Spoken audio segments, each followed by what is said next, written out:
കേരളത്തിലെ എല്ലാ പ്രശ്നങ്ങളും തീർന്നതുപോലെയാണ് നിമിഷപ്രിയയുടെ പ്രശ്നം ഏറ്റെടുത്തിരിക്കുന്നത്.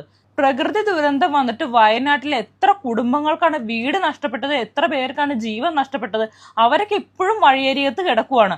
അവരെ ഒന്ന് രക്ഷിക്കാനോ അവർക്കൊരു വീട് വെച്ചു കൊടുക്കാനോ ഇവിടെ ആരുമില്ല. ഈ ക്രിമിനൽ ആൾക്കാരെ എന്തിനാണ് രക്ഷിച്ചെടുത്ത് കൊണ്ടുവരുന്നതെന്ന് മനസ്സിലാവുന്നില്ല. നിമിഷപ്രിയ എന്ന് പറഞ്ഞ ഒരു കുറ്റവാളിയാണ്, കൊടും ക്രിമിനലാണ്. നിങ്ങൾ തന്നെ ഒന്ന് ഓർത്ത് നോക്കിയേ, നിങ്ങളുടെ ശരീരത്തൊന്ന് കൈ വെച്ച് നോക്കിയേ, 110 കഷണം.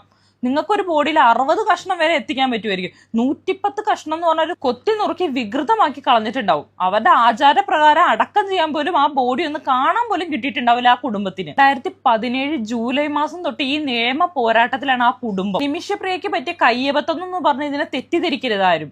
തലാലിന്റെ കുടുംബത്തിന് ന്യായം കിട്ടണ്ടേ, നീതി കിട്ടണ്ടേ? അവർക്ക് ഇഷ്ടം പോലെ പ്രവാസികൾ അന്യ നാട്ടിൽ കിടന്ന് കഷ്ടപ്പെടുന്നുണ്ട്. അവർക്കൊക്കെ ഒരു പ്രചോദനമായി മാറും നിമിഷപ്രിയ നിങ്ങൾ ഇറക്കി കൊണ്ടുവന്ന. എത്ര കൊടും ക്രൂരമായിട്ടുള്ള കുറ്റകൃത്യം ഏത് നാട്ടിൽ ചെന്ന് ചെയ്താലും, ആരെ തന്നെ കൊലപാതകം ചെയ്താൽ പോലും ഇറക്കി കൊണ്ടുവരാൻ ഇന്ത്യയിലെ ആൾക്കാരുണ്ട്.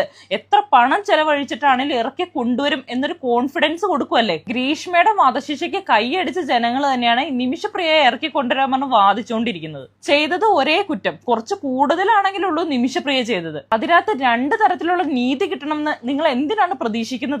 ഒരു തെറ്റ് ഒരാൾ ചെയ്യുമ്പോൾ മാതൃകാപരമായിട്ടും നിയമപരമായിട്ടും ശിക്ഷിക്കപ്പെടണം. ഇങ്ങനെ ഒരു തെറ്റ് ചെയ്യാൻ തന്നെ ഒരാൾ ആലോചിക്കുകയാണെങ്കിൽ അയാളുടെ മനസ്സിലിട്ട് ആദ്യം ഓർമ്മ വരണം, നിമിഷപ്രിയയ്ക്ക് ഇങ്ങനെ ഒരു സംഭവം ഉണ്ടായിട്ടുണ്ട്, അവരെ ഇതുപോലെ മാതൃകാപരമായിട്ട് ശിക്ഷിക്കപ്പെട്ടിട്ടുണ്ട് എന്നൊരു ചിന്ത മലയാളികളുടെ ഉള്ളിലോട്ട് അല്ലെങ്കിൽ ലോകമെമ്പാടുമുള്ള ജനങ്ങളുടെ ഉള്ളിലോട്ട് പേടിയോടെ വരണം.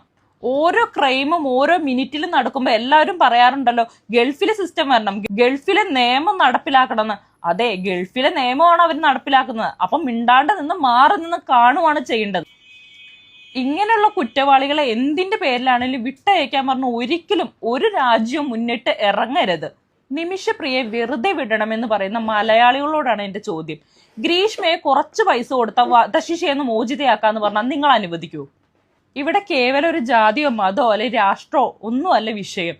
2017 മുതൽ ഒരു കുടുംബം നിയമ പോരാട്ടത്തിലാണ്. അതിനെ നിങ്ങൾ ഇങ്ങനെ നിസ്സാരവൽക്കരിക്കരുത്. സ്വന്തം കുടുംബത്തിൽ വരുമ്പോഴാണ് ഇതിന്റെയൊക്കെ വേദനയും വിഷമമൊക്കെ വരത്തുള്ളൂ. നിങ്ങളുടെ സഹോദരനെയാണ് ഇതുപോലെ, അല്ലെങ്കിൽ നിങ്ങളുടെ സഹോദരിയാണ് ഇതുപോലെ, അല്ലെങ്കിൽ നിങ്ങളുടെ മകനെയോ മകളെയാണ് ഇതുപോലെ ഒരാൾ വന്നിട്ട് 100-150 കഷ്ണങ്ങളായിട്ട് വെട്ടി നുറുക്കി ചാക്കി കെട്ടി നിങ്ങൾക്ക് 2-3 ദിവസം കഴിഞ്ഞ് പുഴുപ്പിച്ച് തരുന്നെങ്കിൽ നിങ്ങൾ അവരോട് ക്ഷമിക്കുമോ?